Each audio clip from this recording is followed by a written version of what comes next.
जोंनि BPF हान्जाया BTCनि गासिबो जाथि जनगोष्ठीखौ लानानै थांनाय 1 तारिख जुलाइनिफ्राय अदालगुरियाव गोदानै मोनसे लकसभा नांगौ अदालगुरि नामनि बेखौ लानानै जोङो आन्दलन खालामगासिनो दं आरो खालामलांबावगोन। जोंनि आन्दलना 7 तारिखसिम जागोन आरो बिनि उनाव आरोबाव गोदानै मोनसे फेज आरोबाव जोङो आन्दलन खालामबावगोन। जेखि जाया जोंहा मा होनो अदालगुरि समस्ति लकसभा समस्ति मोननायनि जोंहा अधिकार दङ। मानो होनोब्ला 2003 सननि 10 फेब्रुवारियाव सुक्तियाव स्पष्ट लिरखानाय दङ जे जेब्लानाखि आसामाव गोदानै डिलिमिटेसन जागोन समस्तिनि अब्ला माने अदालगुरि मोनसे आरो क'क्राझार मोनसे जागोन होननानै स्पष्ट मोनसे लिरखानाय दं। बे हिसाबै आसामाव 2007 सनाव डिलिमिटेसन कमिसना मोनसे ड्राफ्ट दिहुनदोंमोन। बे ड्राफ्टआव अदालगुरि लकसभा आरो क'क्राझार लकसभा बे मोननैबो ओंखारदोंमोन। खिन्थु जोङो दाखालि 20 तारिख जुनाव जितु गोदानै ओंखारनाय इलेक्सन कमिसननि जितु ड्राफ्ट बे ड्राफ्टआव जोङो अदालगुरि लकसभाखौ जों नुनो मोनाखै। बिनि थाखायनो जोङो माब्लाबाबो दरं लकसभायाव थाफानो हानाय नङा। जोंनो अदालगुरि लकसभा नांगौ होननानै जोङो डिमान्ड दैखांबोदों आरो जों आसा खालामो आसाम सरकार एबा भारत सरकारा जोंनि खोथाखौ खोनासंगोन आरो जों बिनाय बादि दाबिनाय बादि जिहेतु जोंहा अधिकार दङ सुक्ति मथे बे हिसाबैसो जों बिदों बियो निस्सय जाफुंगोन। दा जोङो एबसु आरो इउपिपिएलखौ जोङो खावलायबाय थादों जे नोंथांमोनहाबो अदालगुरि लकसभा जानांगौ होननानै डिमान्डखौ होनांगौ भारतनि इलेक्सन कमिसननो बा सरकारखौ खावलायनांगौ भारत सरकार तथा माने आसाम सरकारखौ बेखौ जोङो खावलायबाय थादों। खिन्थु जोङो नुनो मोनाखै दिनैसिमबो। नुनायाथ' जों बहा नुनो बिथांमोना 20 तारिख जुनाव बे ड्राफ्टखौ ओंखारनाय लोगो लोगोनो बिथांमोना बमासो गावदों फुरथि खालामदों जादों लोंदों रंजादों। माने बिथांमोना बुंदों जे जों जेरै लुबैदों बेबादि जाबाय समस्तिया होननानै। थारमाने जों बेखौनो बुजिनो हायो जे अदालगुरिनि बे मोनब्रै समस्ति आरोबाव नैबे तामुलपुर बाक्सानि तामुलपुर आरो गरेस्वर समस्ति बे 6था समस्तिखौ दरंजों लांफानांगौ होननानैसो बिथांमोना निस्सय होबोदों। जों बेखौसो बुजियो दा जों बेखौसो बुजिदों। दाबो समय दङ प्रमद बर'आ केबिनेट डिसिसन लानानै दाबो हरनो हायो इलेक्सन कमिसननो बा भारत सरकारनो बा आसाम सरकारनो अब्लानो जायो। बा फैगौ एसेम्ब्लिनि 11 तारिखआव जितु एसेम्ब्लि जागोन बेवहायबो बिथांमोना सावरायलायनानै मोनसे डिसिसन हरनो हायो जे जोंनो अदालगुरि समस्ति लकसभा समस्ति नांगौ होननानै। खिन्थु बिथांमोनखौ जोङो बेबादि मावगोनखौ जों नुहुराखै। मावनायाथ' बाद हो जोङो BTCनि भबिष्यतनि खोथाखौ जों सिन्था खालामदों। बिथांमोना जेखिया पार्टिया जेखियानो जाया मानो जों खावलायदों BTCनि भबिष्यतनि खोथा दङ। 25 बोसोर 30 बोसोर गोदोनानै थालांबावगोन बे समस्तिया। ओंखायनो बारे बारे जों खावलायबोदोंमोन खिन्थु बिथांमोना मावगोनखौ जोङो आसा खालामाखै। दा आङो मथथे जोङो थाबैनो नैबे 7 तारिखनि उनाव दिल्लीयाव थांनाय जागोन। इलेक्सन कमिसननो जोङो मेम'रेन्डामखौ हैगोन भारत सरकारनोबो होगोन आसाम सरकारनोबो हरगोन जे थांनाय 2003 सननि सुक्ति मथे जितु समस्ति जानांगौ बे हिसाबै जोंनो बानायनानै होनांगौ होननानै। प्रमद बर'आ मावनायाथ' बहुद गोजाननि खोथा मावखाया बियो आं मिथिगौ बियो खुनुदिन मावनाय नङा बियो दिनै माने गावखौनो लानानै बेस्थ' बियो बिटिसिनि रायजोफोरखौ लानानै बेस्थ' नङा आरो मोनसे गोदान खोथा आं मिथिदों माने एक माससो जाबाय नामा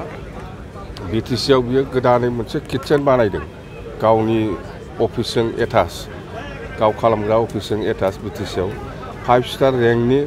बिराद मोजां माने किटचेन बानायना लादों बेहायनो ओंखाम जायो बेहायनो ना बेदर जायो बेहायनो साहा लोङो मथथे बेखौ नायनानै जों जिथु बुजिनो हायो माने बिराद सेफथा मानसिया न'आव जाबादि खरस खालामनांगोन माइरं बायनांगोन बा दालि बायनांगोन ना बेदर बायनांगोन स्पिनिफ्राय फैसा थांगोन खरसा जागोन दा बियो बिटिसिआवनो किटचेन बानायनानै दा बिटिसिनि खरसाजोंनो ओंखाम जायो बियो दा ना बेदरखौ बायनानै जायो गभर्नमेन्टनि खरसा बिटिसिआवलाय पकेटनि बोरै खरसा खालामनो बे बिटिसिनि फैसाजोंनो बियो खरसा खालामनानै दा ओंखाम संनानै जायो हरावबो जायोनो सानावबो जाहैदों सानावथ' जाखायोआनो मोनायावबो जायो माबादि सेफथा किरफन मानसि बेबादि मानसिया बिटिसिनि थाखाय माबा मोनसे मोजां खामानि मावगोन नामा आं बेखौ नुहुराखै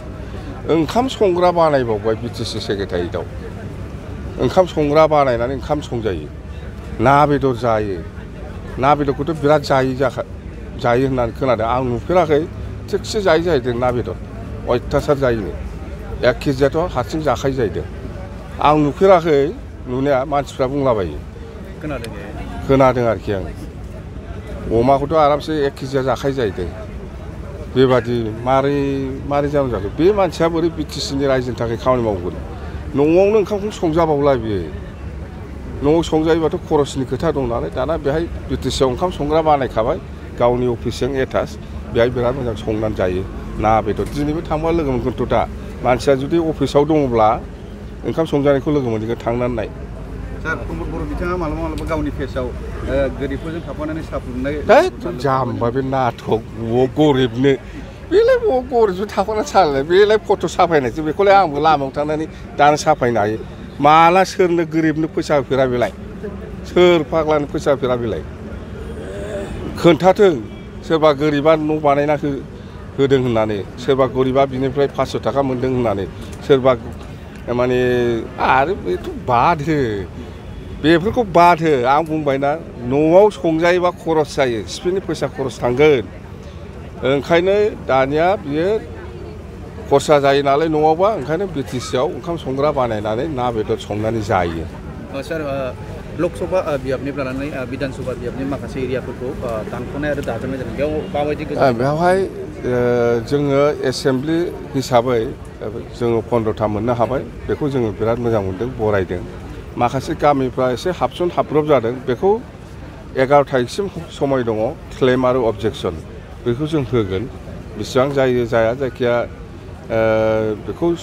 इलेक्सन कमिसना जोंनो समय होखादों 11 तारिखनि गेजेराव बबे गामिखौ नांगौ बबे एरियाखौ नाङा बिनि सायाव क्लेम अबजेक्सनखौ होनो हायो 11 तारिखसिम बिनि उनाव हयथ' जुलाइनि लास्ट पार्टनिफ्राय हयथ' इलेक्सन कमिसना गुवाहाटियाव आसामाव फैगोन बे समाव हार्ड कपि लानानै फेस टु फेस रायलायनायनि सुबिदाखौ जों मोनबावगोन मथथे बेनि सिगां जोङो हार्ड कपि दिल्लीयाव थांनानै हैगोन भारत सरकारनोबो होगोन इलेक्सन कमिसननोबो होगोन आसाम सरकारनोबो होगोन आसाम इलेक्सन कमिसननोबो होगोन गासिबो होजोबगोन प्रमदआ बेफोरखौ मावग्रा मानसि नङा बियो हैनोबो मावा बियो आरो जोङो 11 तारिखआव जुदि एसेम्ब्लियाव रायलायाबा बे एसेम्ब्लिखौ जों बयकट खालामना फैगोन जोंना बिपिएफ हान्जानि MCLAफ्रा